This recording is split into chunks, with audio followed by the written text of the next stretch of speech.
دوستان عزیزم، عرض ادب و احترام دارم. بنده فرهاد محمد پناه هستم. خیلی خوشحالم که در این دوره کوتاه گرامی قرار هستش که در خدمت شما باشم. دوستان، این یه جزیره خیلی زیباست که قرار هست در آن نکات خیلی زیادی رو فرا بگیریم و بهتون خوش آمد میگم. در واقع دو تا موضوع خیلی اصلی شما قرار اینجا یاد بگیرین. یکی معرفی عناصر تشکیل دهنده یک زبانه که یک متن یا یک گفتار از چه المان یا اجزایی تشکیل شده.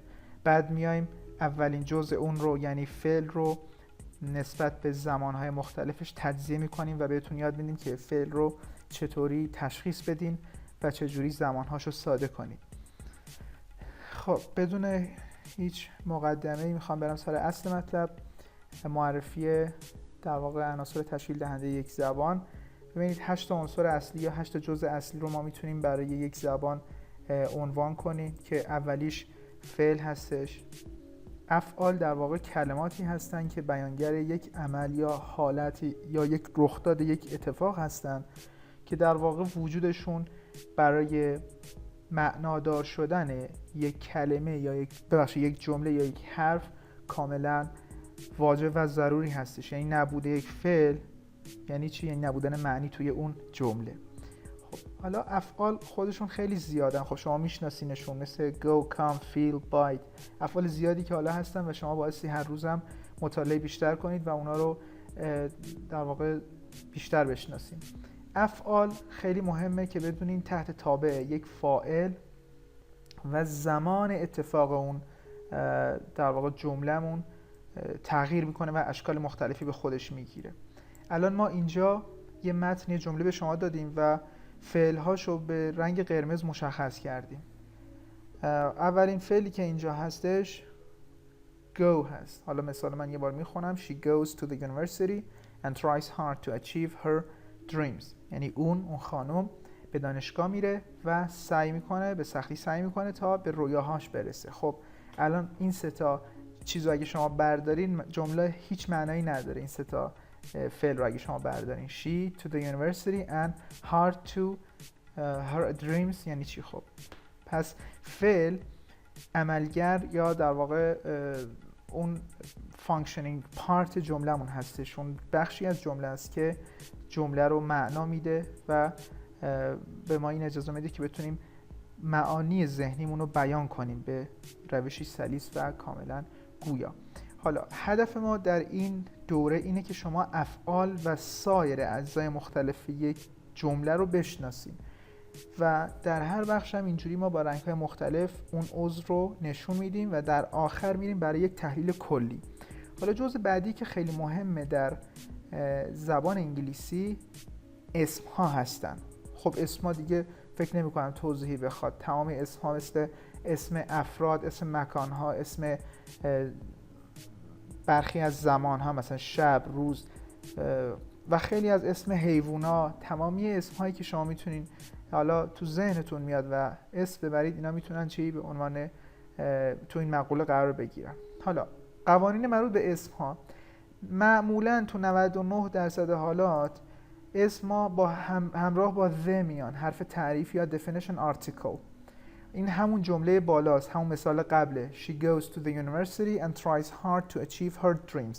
اون به دانشگاه میره و به سختی تلاش میکنه تا به رویاهاش برسه.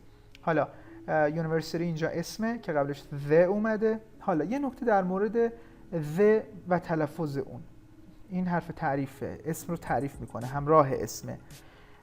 the وقتی قبل یه اسمی میاد که اون اسم با حروف صدادار شروع شده، مثلا مثل آفیس، مثل اپل.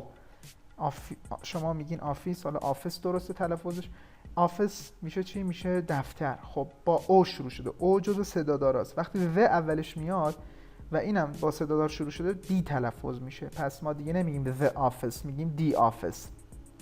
یو جزو اینجا در واقع صدادارا حساب نمیشه توی بیانش. یونیورسیتی یعنی در واقع دانشگاه. the university ما میگیم. dream هم که اینجا یعنی رؤیا، قبلش چی اومده؟ یه ضمیر ملکی اومده، در واقع her dreams. پس اسم ها خیلی تمایلی به تنها بودن ندارن و معمولا یا با یه ضمیر میان یا قبلشون یه صفت میاد که اینجا نداریم، یا یه definition article یا حرف تعریف. حالا میریم به موضوع عنصر بعدی رو میخوایم معرفی کنیم که ادجکتیو ها یا صفات هستن. خیلی مهمن. در واقع صفات کلمات توصیفی هستن که نقش اصلی صرف یک جمله رو ایفا میکنن و برای بیان حالت یک اسم استفاده میشن. خب گل چه اطلاعاتی میتونی کنارش انتقال بدی؟ گل زیبا مثلا. شما با بیان کردن کیفیت اون اسم میتونی چی؟